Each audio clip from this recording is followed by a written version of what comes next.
The audacious takeover of the U.S. Institute of Peace, USIP, has ignited a firestorm of controversy, pitting a powerful congressman against the seemingly unstoppable force of Elon Musk's Doge operatives and the Trump administration. The incident, unfolding like a scene from a political thriller, raises profound questions about the rule of law, the independence of non-governmental organizations, NGOs, and the potential for unchecked executive overreach. At the heart of this escalating crisis lies Congressman Don Beyer, a senior Democrat from Virginia who has vowed to thwart what he calls Doge's illegal power grab. Beyer's impassioned declaration followed a shocking incursion at the USIP headquarters, a nonpartisan, independent organization established by Congress and dedicated to preventing violent conflicts and brokering peace deals globally. His visit to the USIP on Monday night was intended as congressional oversight, a response to the forceful removal of its leadership. He personally witnessed the aftermath of this brazen act, speaking with the ousted acting president and CEO, George Moose, and vowing to fight against this blatant disregard for established norms. The sequence of events leading up to this dramatic showdown reads like a script for a political thriller. On Friday, Doge operatives, accompanied by 2 FBI agents, attempted to forcibly gain entry to the USIP headquarters on Constitution Avenue.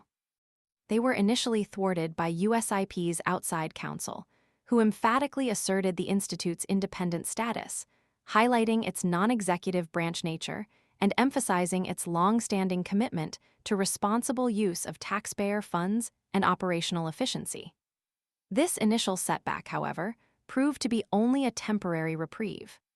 Despite USIP's appeal to the White House, highlighting its cooperative relationship with 7 preceding administrations, including its commitment to fiscal responsibility and modernization efforts, the Trump administration remained unmoved. The subsequent events were nothing short of extraordinary. On Monday, the USIP building was effectively stormed by Doge operatives, with the alleged support of D.C. police. Employees were forcibly removed, and the acting president, George Moose, was reportedly forced out of his office after his door was forcibly opened. The scene was chaotic, with Sophie Lin, a USIP lawyer, contacting the New York Times as she was being escorted from the building. The Trump administration justified its actions by citing noncompliance with an unspecified order. 11 USIP board members were summarily dismissed, leaving only 3. Secretary of State Marco Rubio, Secretary of Defense Pete Hegseth, the former Fox News host, and another individual. The administration then installed Kenneth Jackson, an official from the U.S. Agency for International Development, USAID, an agency itself facing significant budget cuts, as the acting president. The White House defended its actions, framing them as a necessary assertion of executive authority to ensure accountability. A spokesperson, speaking to Axios, declared that rogue bureaucrats will not be allowed to hold agencies hostage. This statement, however, only served to further fuel the outrage among critics. This incident has sent shockwaves far beyond the immediate stakeholders.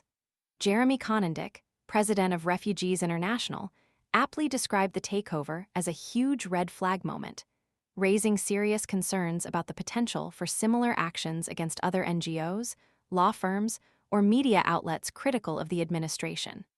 The concern is not simply about the USIP's good work, but about a deliberate attempt to test the boundaries of the law.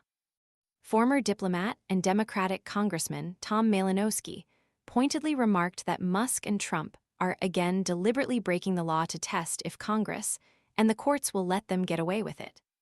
The implications of this incident are far-reaching. It raises profound questions about the integrity of independent institutions, the balance of power between the executive and legislative branches, and the potential for the erosion of democratic norms.